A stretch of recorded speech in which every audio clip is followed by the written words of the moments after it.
Story County, helping build Nevada's future.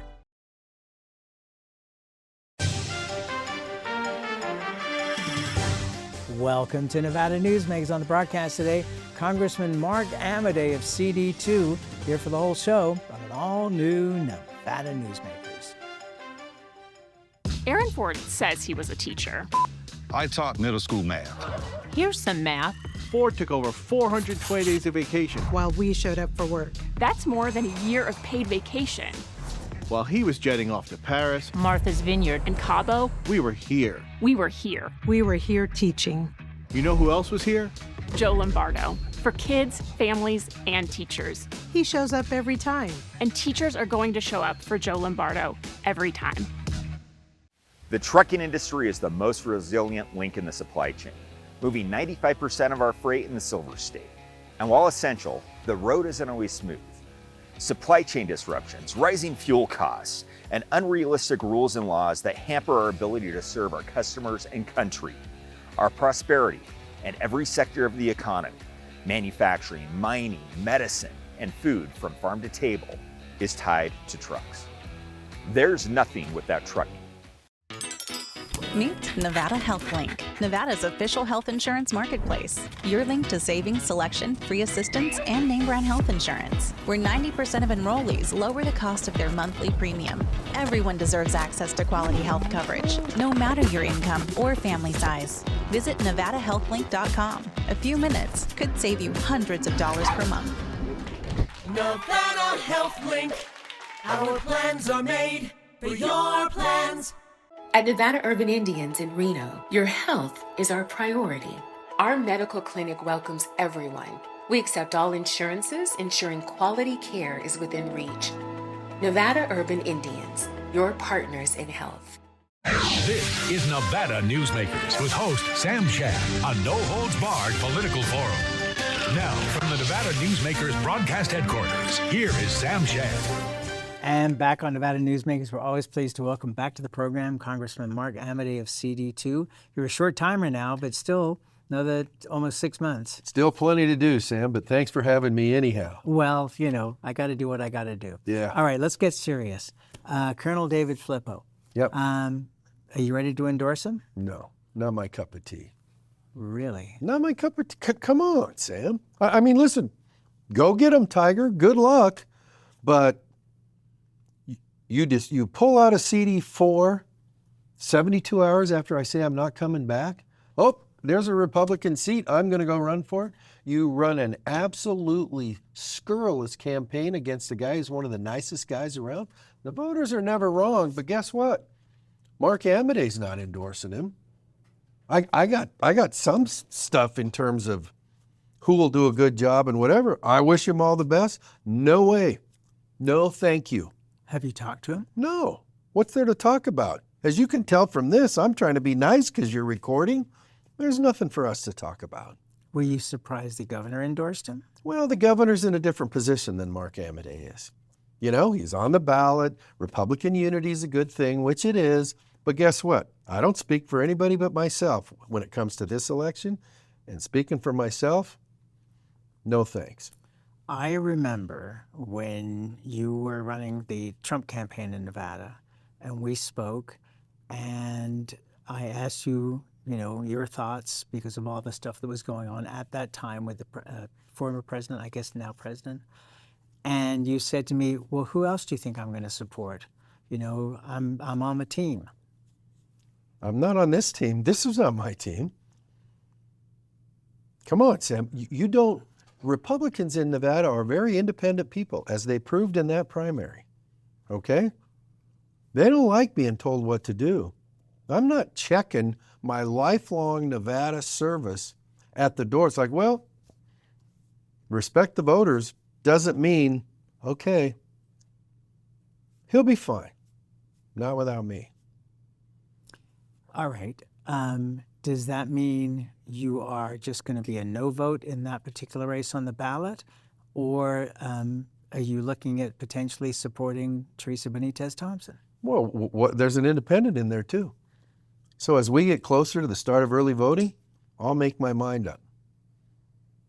I'm sure listen, you asked the question straightforward. I am not endorsing Mr. Flippo. All right. So interesting. I had a conversation with Rory McShane a month or so There's ago. a guy who runs a quality campaign. Go ahead. I had a conversation with him, and he said that Colonel Flippo was too busy to be available, but Rory would be willing to come on the program. I thought that was very kind of him to make that offer. I spoke to Woodrow Johnson, who is the campaign chairman, I understand, the other day. He also told me that the colonel would not be available until he was Congressman David Flippo. I said, well, he has to win the election first.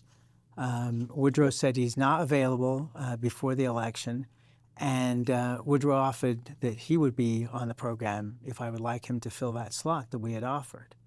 I thanked him again for being kind, but I didn't accept either of those offers. You know, it kind of oh, and also I asked about debates, and they told me that they weren't looking at any debates. So I called Teresa Benitez Thompson because they had said that you know, she had not discussed debates. So I called her and asked her, A, if she'd be willing to come on the program. We have set a date for her to come on the program. And she said she will debate anytime, any day, anywhere. Thoughts? Well, first of all, Sam, everybody has their style. You know, I mean, I've got mine or lack thereof, and Teresa does, and Mr. Flippo does, and his two campaign consultants do. And I wasn't aware of that. But I guess the reason that you don't do interviews such as this one or debate your opponent, we never said no to a debate. You know that. Heck, you hosted some. I hosted many of them. Yeah, and so I just think, once again, speaking only for myself, that's the essence of asking for the responsibility of representing people. And so if it's like, I will only speak through, I mean, the job isn't going to allow you to only serve under circumstances which you control. I mean, I've had impromptu town halls with people who did not like me in the parking lot at the Elks Club and other places out in front of my office. And it's like, so you're going to do public service, but you're not. That's an interesting style. And, oh, by the way, I find it incredibly interesting that you're asking people for a vote, but you're saying, well, my campaign professionals, or whatever they are, they'll go on the record for me. Wow. That's close to the people. Now, he did not say that. I mean, they offered to come on your show? No, I'm only referring to the conversations I had with them, not with Colonel Flippo. Now, I will say on the other side of this, that recently he made a couple of appearances in northern Nevada, and one of them was at the Denny's over in Sparks. And I went there not as a reporter or an interviewer or whatever. I just went over there as a member of the public, interested to A, hear what he had to say, and to meet him. Stavros Anthony was also speaking at this. I went over and spoke to Colonel Flippo. He was extremely nice, friendly, was familiar with Nevada Newsmakers, seemed willing to come on the program. So I'm just a little surprised that, you know, a colonel specializing in logistics, which, as we know from being here at the Nevada Trucking Association, is a very important thing, not available until he, quotes, becomes a congressman. Yeah, I find and by the way, he's still surprising too. And he's still welcome to come anytime he would like to be. I'm sure he is. And you know what? Maybe you'll get him on here.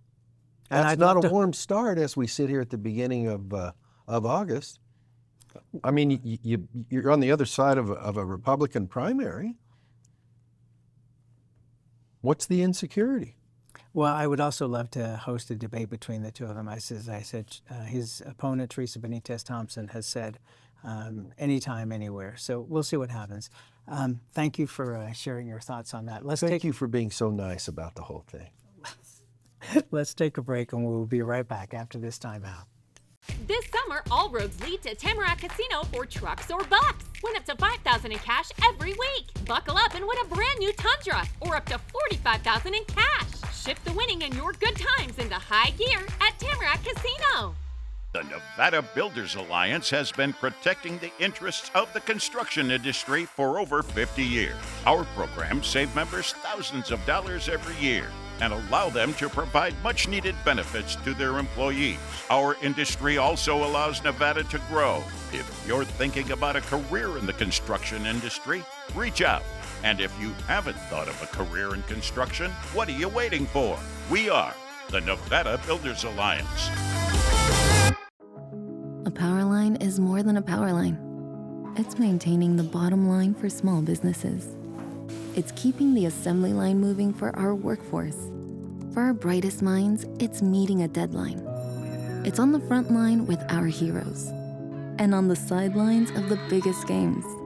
It's a direct line to our loved ones. And it's a lifeline for the most vulnerable. There's a lot on the line.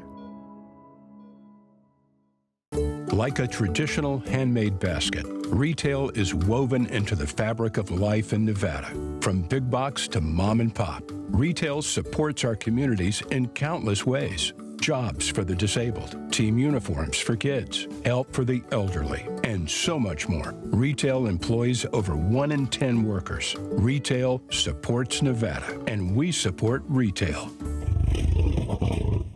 RANNV.org. This is Nevada Newsmakers. And back on Nevada Newsmakers, we continue our conversation with Congressman Mark Amodei of CD2.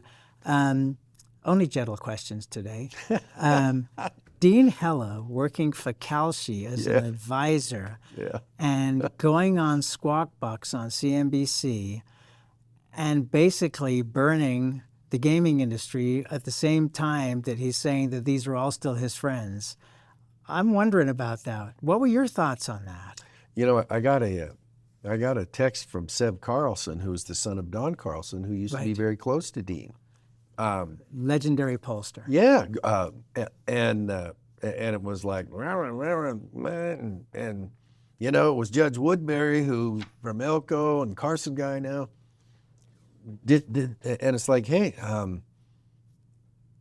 Dean's living in Utah, grandkids and stuff like that, so there's nothing wrong with that.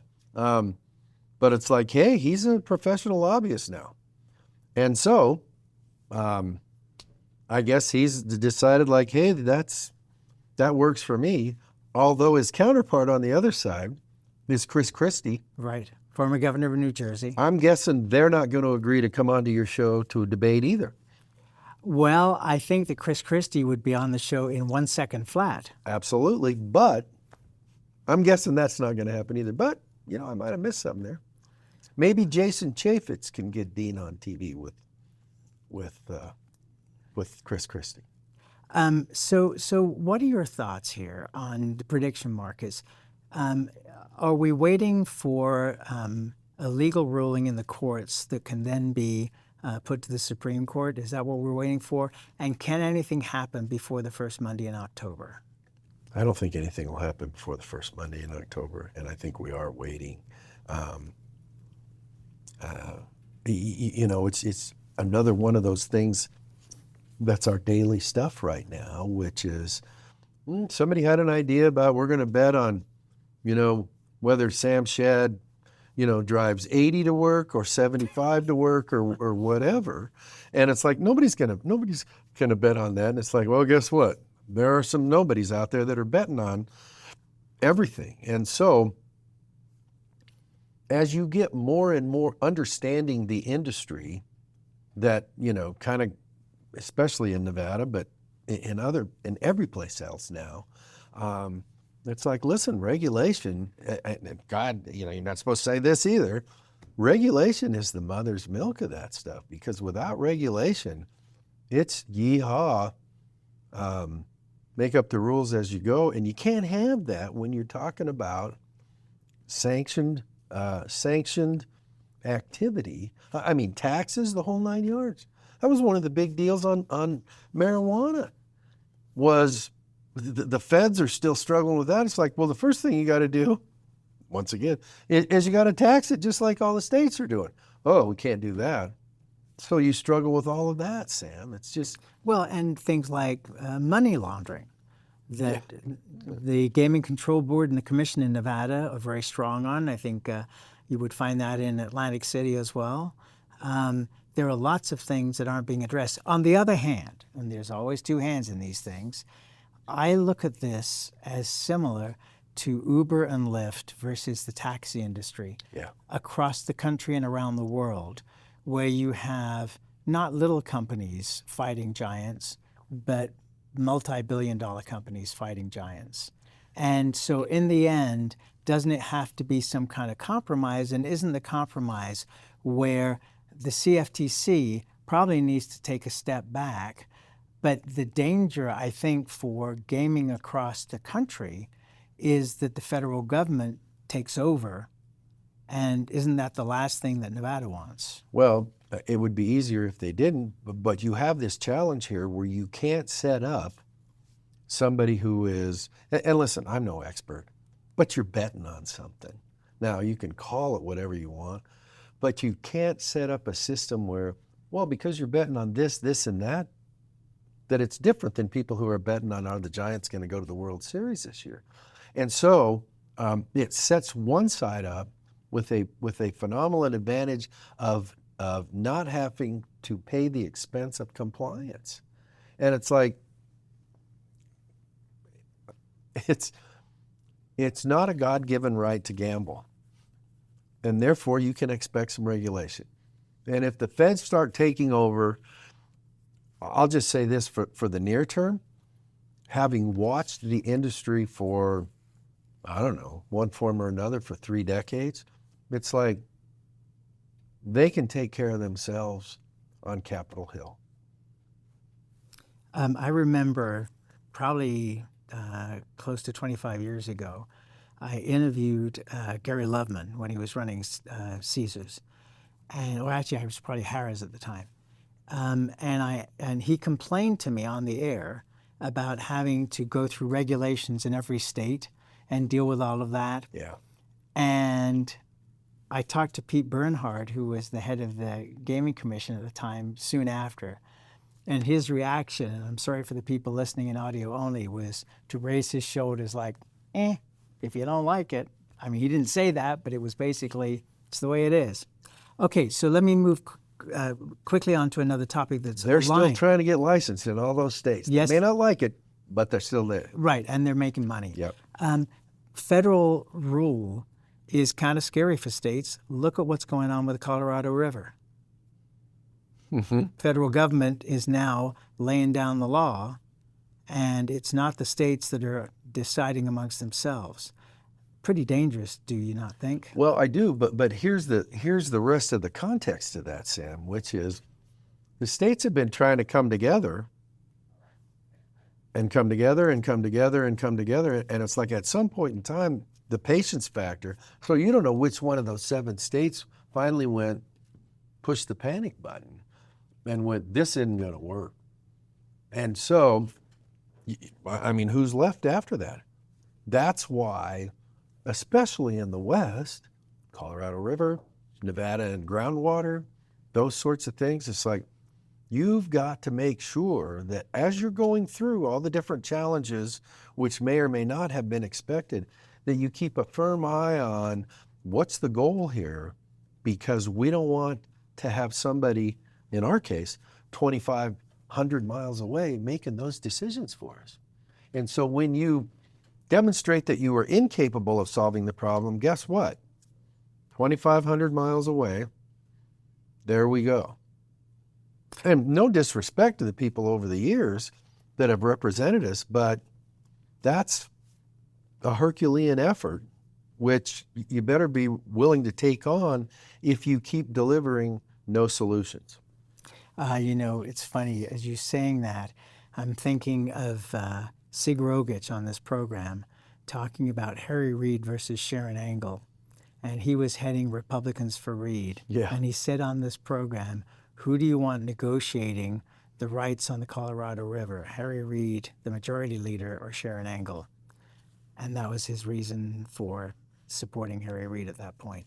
Let's take another break. We'll come right back with Mark Amodei after this timeout. We're the Peters family, 2 combat veterans, our daughter Elle, and our Liberty Dogs puppy in training, Cooper. Cooper will grow up to be a life-changing companion to a veteran with visible or invisible challenges. We're helping Cooper build focus and confidence so he's ready to support his veteran. And we know he will help bring happiness and independence to his veteran's life. So join us, become a puppy raiser, and change lives, one puppy at a time.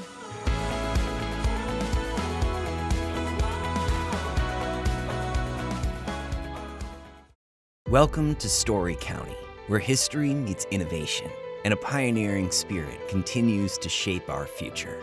At the heart of the Tahoe Reno Industrial Center, we power the future with global leaders in technology and manufacturing, driving progress that reaches far beyond our county lines. From advanced manufacturing to tech innovation, our industries are creating thousands of quality careers, fueling a vibrant economy that benefits every Nevadan.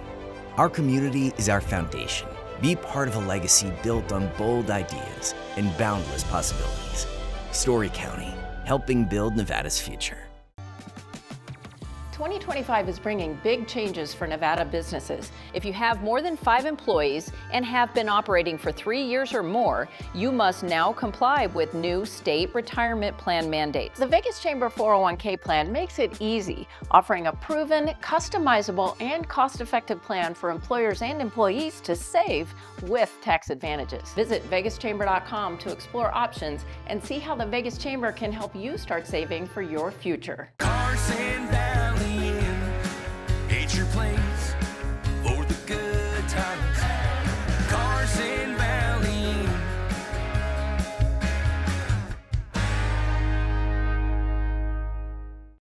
This is Nevada Newsmakers. And back on Nevada Newsmakers, we continue our conversation with Congressman Mark Amodei of CD2. So data centers are a huge issue across the country, probably around the world. Yep. And it's just ironic that most of the arguments are on social media platforms that, of course, run on data centers. Your phone is on a data center, your Netflix, your Amazon. Yeah. The list just keeps on going. And people really need to have this explained to them so they understand what this is all about. One of the things that I wanted to raise with you and get your thoughts on, when Brad Crowell was on the program, Bob Crowell's son, who's now on the Nuclear Regulatory Commission, he was talking about SMRs, small modular reactors, that would generate electricity on site for these data companies. Yeah. And the waste from these SMRs would be kept on site until such time as there was, science to work with them. Yeah. What are your thoughts on that? Because after the whole Yucca Mountain thing that's been going on since the late 1800s, it seems, where are you on this? Well, once again, local planning and zoning. We're in Nevada, so you've got, we don't have unlimited power and we don't have unlimited water. So when you're talking about, well, we're going to put one in Vegas, we're going to put one in Yerington, we're going to put one wherever, it's one of those things where you go, okay, so if planning commissions and county commissions and city councils are doing their job, which should be their job, it's like, what are you going to do about power? And so when Brad Crowell talks about small on-site stuff where you're not having an impact on the grid, that's a good thing. Because if you have to go through, in our case, Nevada Power, you guys are going to have to build a whole bunch more power for these things and put that into the rate base and all the PUC process. It's like, that's not that's smooth. where the public gets nailed. Yeah. Because they would have to pay for that. That's not a smooth process. So that seems to be that. But then, Sam, you've got the water thing too, which is you got to make sure the resources are there to support. Right, but good stuff to have, but you got to do it responsibly. Absolutely, and these closed loop systems do that. Yep. I mean, TRI, working with Reno and Sparks, built a pipeline for $100 million going from the sewage treatment plant all the way up to TRI. The companies out there are using the gray water, they're paying for it, and that stopped Reno Sparks from having to pay to upgrade the sewage plant, which would have been $1 billion. Great solution. They need to go about the same way for data centers. Data centers aren't inherently bad. It's just like any other development. you got to do it responsibly. Okay, one last thing here. We've got about a minute. Air traffic controller shortage. I've heard this talked about in private for a couple of years now, and this affects Las Vegas as well.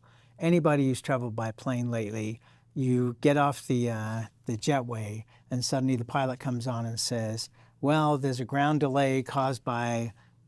You name it. We are just so short of air traffic controllers, and they're slowing things down for safety, and that's great. But wow, we need to hire a lot more of them. Well, this is going back to the Reagan administration. Well, the problem is some of these administrations just kind of like, you remember the Patco stuff, but you don't just flip a switch and create a cop, an air traffic controller, a doctor, any of that stuff. So the pipeline is filling up, but Sam, you talk about safety. It's like, okay, it's 2 to 3 years to hire Sam Shad, put him through the stuff, and then say, okay, here you are. You're in the tower. Go get, or you're in the whatever regional center, and control it. Now they're on.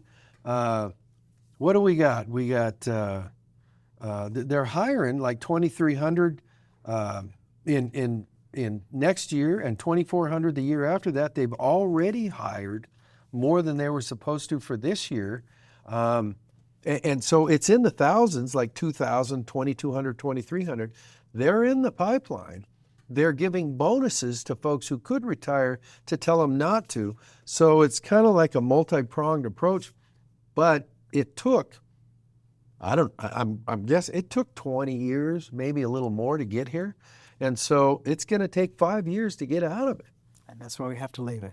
Congressman Amodei, thank you so much. As always, I'll see you in D.C. in September. Yes, sir. And we'll be right back. Partners with leaders, legislators, and families across Nevada to improve children's health, education, economic well-being, and safety. We recognize Nevada will be no better than the state of its children. Be a part of this change. Be a supporter of the Children's Advocacy Alliance. For more information, go to caanv.org. Welcome to the Ahern Boutique Hotel, where luxury and warmth come together in the heart of Las Vegas. We take pride in offering a one-of-a-kind experience for both locals and tourists. Join us for handcrafted cocktails and an unforgettable experience. Joel's Chop House, the perfect place to savor views of the Las Vegas Strip. Satisfy your cravings at the Ahern Chocolate Shop. No smoking, no resort fees, and the parking is always free. The Ahern Luxury Boutique Hotel is your home away from home.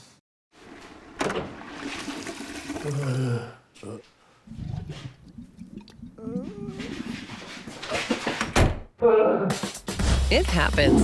And when it does, there's UMC Quick Care.